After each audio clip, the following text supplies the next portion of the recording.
My family evicted me because my sister falsely accused me of stealing her engagement ring.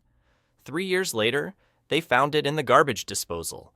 I never imagined sharing this story, but here we go.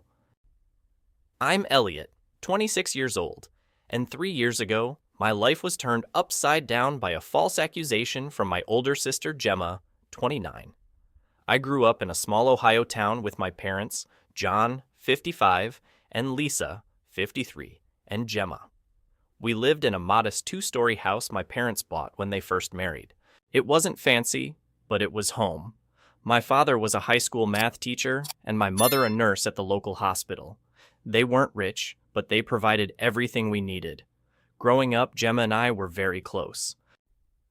We spent hours playing in our backyard, climbing the old oak tree and inventing elaborate games. She was always the leader, creating the rules and storylines, while I was happy to follow along. As we matured, things started to change. Gemma was always a high achiever. She excelled in school, captained the debate team, and seemed to flourish in everything she attempted. I, in contrast, was more relaxed. I did all right in school, but I lacked Gemma's drive. As we entered our teens, this difference began to strain our relationship. By the time Gemma left for college, we had drifted apart. She attended a prestigious university on a scholarship, while I stayed local and attended community college. Unsure of my life's direction, I explored various subjects, hoping to find my path. After graduating, Gemma moved to the city and started working at a large marketing firm. She'd return home for holidays and occasional weekends, filled with stories about her exciting life and successful career. I couldn't help but feel inadequate. In comparison, I was still living at home, working part-time at the local grocery store, and trying to figure out my next step. Despite our differences, I always assumed Gemma and I were okay. We weren't as close as we once were, but I figured that was just part of growing up. I had no idea how quickly everything could unravel. 3 years ago, Gemma got engaged to her boyfriend, Tom, 31. They had been dating for 2 years, and everyone was thrilled. Tom was a lawyer from a wealthy family, and my parents adored him. He proposed with a beautiful diamond ring that had been in his family for generations. Gemma was overjoyed and showed it off constantly. The engagement party was a huge affair. My parents invited what felt like the entire town to our house to celebrate. I remember feeling a bit out of place amongst the affluent people Gemma and Tom had invited from the city. I stuck with my old high school friends, who were still in town, feeling more comfortable with them than Gemma's sophisticated crowd. A month after the engagement, everything blew up. It was a Tuesday afternoon, and I had the day off work.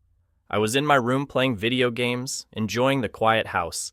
Gemma was visiting for a week, taking time off work to start planning the wedding with our mother. I heard Gemma and Mom return from a shopping trip. They were chatting and laughing downstairs. I didn't think much of it and went back to my game. About an hour later, I heard Gemma scream. I rushed downstairs to see what was wrong, and she immediately accused me of stealing her engagement ring. She said she'd taken it off while doing dishes and left it on the kitchen counter. When she returned for it, it was gone. I was shocked and instantly denied taking it, but Gemma refused to listen. She kept yelling that I was the only other person home, so it must have been me. She accused me of being jealous of her success and claimed I probably wanted to sell the ring so I could finally move out and do something with my life. My parents arrived home in the middle of the chaos, and Gemma relayed her version of events. To my horror, they completely believed her. My mother started crying, asking how I could do such a thing to my own sister. My father just looked at me with disappointment. They searched my room, turning everything upside down. They didn't find the ring, but they did find some money I had saved from my grocery store job. It wasn't much, maybe a few $100s, but Gemma immediately seized on it, claiming I must have sold the ring and that was the source of the cash. I tried to explain that I had been saving for months and was thinking about taking some classes at the local community college, but no one listened. The next few days were a nightmare. My parents and Gemma relentlessly pressured me to confess and return the ring. They threatened to call the police if I didn't come clean. I was terrified and utterly alone. No one in my family believed me, and I was treated like a criminal in my own home. I tried contacting some of my friends, but most of them had moved away after high school. The few who remained in town seemed reluctant to get involved in family drama. I felt more isolated than ever. After a week of constant accusations and threats, my parents made a decision that would change my life forever. They told me I had to leave. They said they couldn't trust me anymore and that I was bringing shame on the family. They gave me 2 days to pack my things and go. I was devastated. I had nowhere to go and no idea what to do. My best friend from high school, Ryan, 26, who had recently returned to town after serving in the Army, offered me a place to stay. He offered to let me crash on his couch for a while, but I knew I couldn't stay there indefinitely. His apartment was small, and he was still getting back on his feet. I packed everything I could into a backpack and an old duffel bag: clothes, books, my laptop, and a few mementos from happier times. As I left, I noticed Gemma watching me from her old bedroom window. I thought I saw a flicker of doubt in her eyes, but she quickly turned away. Walking out of that house, the only home I'd ever known, was the hardest thing I've ever done. I felt betrayed and abandoned by the people who were supposed to love me unconditionally. The worst part was, I had done nothing wrong. For the next 2 months, I bounced between Ryan's couch and cheap motels when I could afford them. I took on any odd job I could find to make ends meet. I worked as a dishwasher, a dog walker, and even spent a few weeks on a construction site. It was tough, but I was determined to prove my innocence and make it on my own. Eventually, I landed a steady job at a warehouse on the outskirts of town. The work was demanding, the hours long, but the pay was reliable. The salary wasn't great, but it was enough to rent a small room in a shared house with some other warehouse workers. I slowly began to rebuild my life, but the pain of what had happened never truly faded. I'd lie awake at night, replaying the events in my mind, wondering where it all went wrong. How could my family turn against me so quickly? How could Gemma, who had grown up with me and knew me better than anyone, believe I would do such a thing? I cut off all communication with my family. They tried to contact me several times in the beginning. My mother left emotional voicemails, begging me to come home and make things right. My father sent a few text messages, saying we needed to talk. Gemma even showed up at the warehouse once, but I refused to see her. I couldn't bear to speak to them after what they had done. They were no longer my family. For 3 years, I lived like this. I made new friends at work and in my shared house. We'd hang out after shifts, drink beer, and watch sports. It wasn't the life I'd imagined for myself, but it was mine, and I had built it myself. I worked hard and even got promoted to shift supervisor. I started taking online classes in business management, slowly figuring out what I wanted to do with my life. But there was always a part of me that felt angry and hurt by what had happened. I missed my old life and my family, but I couldn't forgive them for not believing me. Holidays were especially difficult. Seeing families shopping together or hearing Christmas music filled me with a sense of loss for what I no longer had. Then, last week, I received an unexpected email from my father. The subject line simply read, "We need to talk." The message was short, stating they needed to see me urgently and that it concerned the ring incident. At first, I was tempted to ignore it, as I had with all their previous attempts to contact me. But something made me hesitate. Maybe it was curiosity, or maybe a small part of me still hoped for resolution. After hours of internal debate, I decided to hear them out. I called my father, and what he told me left me stunned. The ring had been found. Gemma had accidentally knocked it into the garbage disposal while washing dishes. She only realized this a few days ago when the disposal started making strange noises, and they called a plumber to investigate. My father said Gemma was devastated when she realized what had happened, and that I had been telling the truth all along. He said they all felt terrible about what they had done and wanted to make things right. I hung up the phone, a whirlwind of emotions swirling inside me. On one hand, I felt vindicated. I had been telling the truth, and now everyone knew it. But I was also furious. I was angry that it had taken 3 years for the truth to come out, that I had missed so much time with my family, and that I had struggled alone for so long when I had done nothing wrong. Now I'm at a crossroads. My family wants me to come home. They say they want to make amends. Gemma has been calling and texting nonstop, begging for forgiveness. But I'm not sure I can forgive them. They cast me out without a second thought, chose to believe the worst about me, and left me to fend for myself for 3 years. Part of me wants to tell them all to go to hell and let them live with the shame of what they did.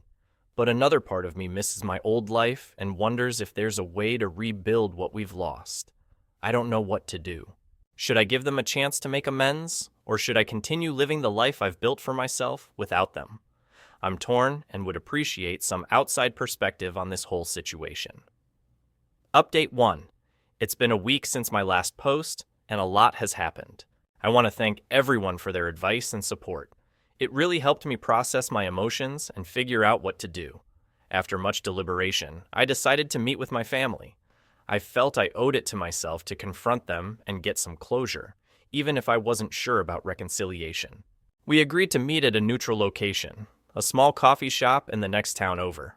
I chose it because it was far enough from our hometown that we wouldn't run into anyone we knew, but close enough that everyone could get there easily. I was incredibly nervous on the day of the meeting. I hadn't seen my family in 3 years. And I had no idea what to expect. I arrived at the coffee shop early and chose a table in the corner where we could have some privacy. When they walked in, it was like a punch to the gut. Seeing them after so long was intense. My mother burst into tears the moment she saw me. She looked older than I remembered, with more gray hair and wrinkles around her eyes. My father seemed weary and tired, his shoulders slumped as if carrying a heavy burden. Gemma couldn't meet my gaze. At first she seemed smaller, less confident than the sister I remembered. We sat down, and for a moment, no one spoke. Then, they all started talking at once, apologies tumbling out. My parents said they had failed me as parents by not trusting me and kicking me out. They admitted they had regretted their decision every single day since, but pride and shame had prevented them from reaching out sooner. My father, always a man of few words, spoke for what felt like hours about how he had replayed those days in his mind, trying to understand how he could have been so blind. He said he had always prided himself on being fair and rational, but emotions had clouded his judgment when it mattered most. My mother, through tears, told me how she had kept my room exactly as I had left it, hoping I would one day return. She said she would wake up in the middle of the night, thinking she heard me coming home, only to remember what had happened. Gemma broke down, saying she would never forgive herself for accusing me and damaging our relationship. She talked about how she had always looked up to me when we were younger, even though I was the younger sibling. She admitted she had been so wrapped up in her own life and problems that she had lost sight of what was truly important. As they spoke, memories of our childhood flooded back. I remembered Gemma defending me when I was bullied in middle school. I thought about all the times we had laughed together, shared secrets, and supported each other through tough times. It made the betrayal sting even more, but it also reminded me of the good times we'd shared. I listened to everything they said, but I couldn't bring myself to forgive them. Not yet. The hurt and resentment from the past 3 years were still too raw. I told them I needed time to process everything. They seemed to understand and didn't push for more. My mom wanted to hug me before we left, but I pulled back. I wasn't ready for that kind of intimacy yet. The hurt look on her face almost made me change my mind, but I held firm. I needed to protect myself emotionally. After the meeting, I went back to my apartment and thought long and hard about what I wanted. Did I want to go back to my old life? Could I ever truly trust them again? Was it worth trying to rebuild our relationship? I realized that while I missed having a family, I had also grown a lot over the past 3 years. I had become independent, resilient, and had built a life for myself from nothing. I wasn't the same person they had kicked out 3 years ago. I thought about my job at the warehouse, my online classes, and the friends I had made. I had worked hard to get where I was, and I was proud of what I had accomplished on my own. The idea of giving that up and returning to my old life felt wrong. At the same time, I couldn't deny that seeing my family had stirred up a lot of emotions. Despite everything, I still loved them and missed them. I wondered if it was possible to have a relationship with them while still maintaining my independence. After a few days of reflection, I came to a decision. I called my parents and explained that while I appreciated their apology, I wasn't ready for a full reconciliation yet. I told them I needed more time and space to heal. I also set some boundaries. I said I was willing to have limited contact with them, but I wasn't moving back home or pretending nothing had happened. I told them that if we were going to have a relationship moving forward, it had to be on my terms. They expressed disappointment, but said they understood. They promised to respect my boundaries and give me the time I needed. My mother asked if she could call me once a week to check in, and I agreed, thinking it would be a good way to slowly rebuild trust. As for Gemma, I've decided to keep my distance for now. Her actions hurt me the most, and I'm not ready to forgive her yet. I told her I needed more time before I could consider having a relationship with her again. She was upset, but said she understood and would wait until I was ready. It's been a difficult week, full of emotional ups and downs. There are times when I second-guess my decision, wondering if I'm being too harsh or missing an opportunity to reconnect with my family. But then I remember how quickly they turned on me, and I know I'm doing the right thing by taking things slow. I've also started looking into therapy options. Many of you suggested it in the comments, and I think it would be helpful to have a professional to talk to as I navigate this complicated situation. I've never been to therapy before, so I'm a little apprehensive, but I think it could be good for me. For now, I'm focusing on my job and my studies. I have a big project coming up at work, and I'm determined not to let all this family drama distract me from my goals. I'm also thinking about moving into a better apartment. I've been saving up, and I think it's time for an upgrade. I feel prepared to live independently, without roommates. Thank you all again for your support. Knowing there are understanding and caring people out there, even strangers, is truly comforting. I'll update you if anything significant happens. Update. It's been nearly a month since my last update, and I wanted to share some progress. I've maintained the boundaries I set with my family. We've had some phone calls and texts, but nothing overly intense. It's been manageable, occasionally uncomfortable, but not as distressing as anticipated. My parents have largely honored my wishes.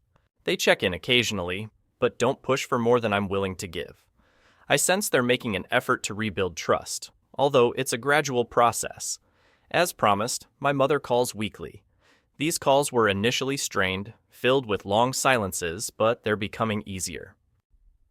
We usually talk about neutral topics like her hospital job, the weather, and my online courses. It's not much, but it's a start. My father sends brief emails, usually just to check in or share something he thinks I'll find interesting. Last week, he sent an article about a new business opening in our hometown. It was a small act, but it reminded me of how he used to clip newspaper articles for me when I was younger. Gemma has struggled with the distance I've created. She's sent numerous lengthy, emotional texts apologizing and asking for a chance to reconcile. I've replied briefly, reiterating that I need more time. It's tough, but I'm staying firm. I understand she's hurting, but I can't handle her emotions on top of my own right now. The significant development is that I've begun therapy. I found a counselor specializing in family trauma, and we've had several sessions. Reliving past hurts has been difficult, but I think it's helping. My therapist is guiding me in processing my anger and trust issues, and teaching me strategies for setting healthy boundaries. In our last session, we explored how the ring incident wasn't just about the accusation, but also about years of feeling inadequate compared to Gemma's achievements. It's made me realize that our family dynamic had problems long before the ring incident, and healing requires addressing those as well. Unexpectedly, I've grown closer to my friends, especially Ryan. They've been incredibly supportive. Ryan even offered to come with me to any future family meetings for moral support. It's shown me that family isn't just about blood. It's about who stands by you through challenging times. Work has been a welcome distraction. I've immersed myself in my job and even got a small promotion. I'm now responsible for inventory management for my shift, which comes with more responsibilities and a slight pay raise. It's good to have something positive to focus on.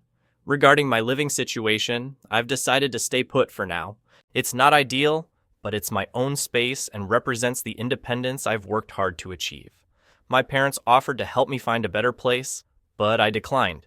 I need to do this myself. I have, however, started cautiously exploring options for furthering my education. A state university about an hour away offers evening classes, and I'm considering applying to their business program. It would be a big step, but I think I'm ready. Overall, I'm taking things one day at a time.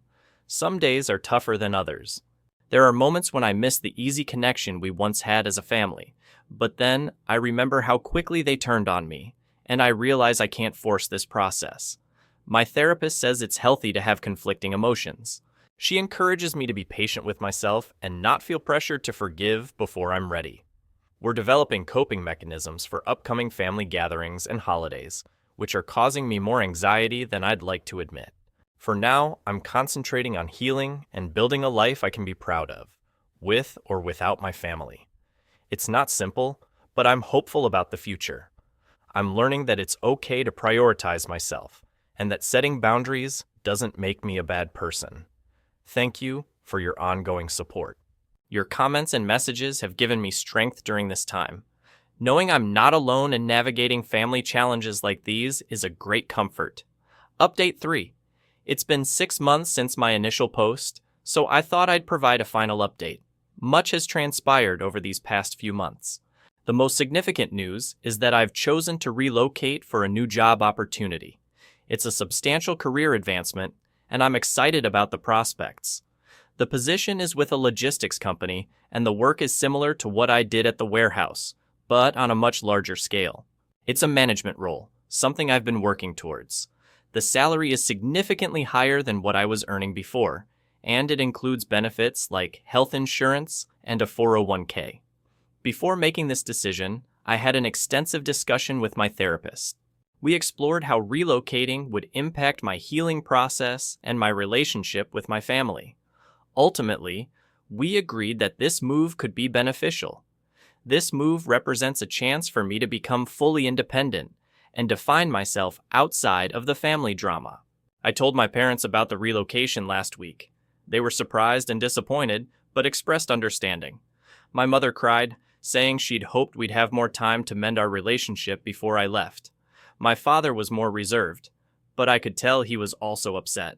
They both worried about me being alone in a new city, but I reassured them I would be fine. Gemma took it the hardest. After I told her, she arrived at my apartment unannounced, begging me not to leave. She confessed that she felt like she was losing me all over again. It was a difficult conversation, but I stood my ground. I explained that this was something I needed to do for myself, and that our relationship wasn't in a place where her opinion could sway my decision. Our family dynamic is improving, though it's not perfect. We've had a few family dinners together in recent months. They've been uneasy and awkward at times, but we're slowly learning to be around each other again. Trust remains a significant issue. I sometimes question their motives, wondering if they're being genuine or just trying to alleviate their guilt. My therapist has been invaluable throughout this process. She's helped me process my emotions and establish boundaries. She's emphasized that forgiveness doesn't mean forgetting or pretending the trauma didn't occur. It's about releasing my anger to find peace. I've taken that to heart. While I don't think I'll ever forget what happened, I'm working towards forgiving my family. Not for their benefit, but for my own. Carrying all the anger and resentment was heavy, and I'm ready to let it go. As I prepare to move, I've been reflecting on everything that's happened. 3 years ago, I thought my life was over. I felt like I'd lost everything, including everyone I cared about. Now, I see how much I've grown from that experience. I'm stronger, more self-reliant, and have a better sense of self-worth than ever before. I don't know what the future holds for me and my family. We plan to stay in touch after I relocate, with weekly calls and visits during holidays. It's a beginning. Maybe, with time and distance, we can build a new kind of relationship. For now, my focus is on the future. I'm excited about my new job, the new city, and the possibilities that lie ahead. I've started searching for apartments online and researching the area where I'll be living. It's a mix of excitement and apprehension, but I'm mostly looking forward to this next chapter. Whatever happens with my family, I know I'll be okay. I've proven to myself that I can handle whatever life throws my way, and I've learned the importance of surrounding myself with supportive people, whether they're related to me or not. Thank you for watching. If you haven't subscribed yet, please do so and hit the notification bell to stay updated with more shocking real-life stories happening around you.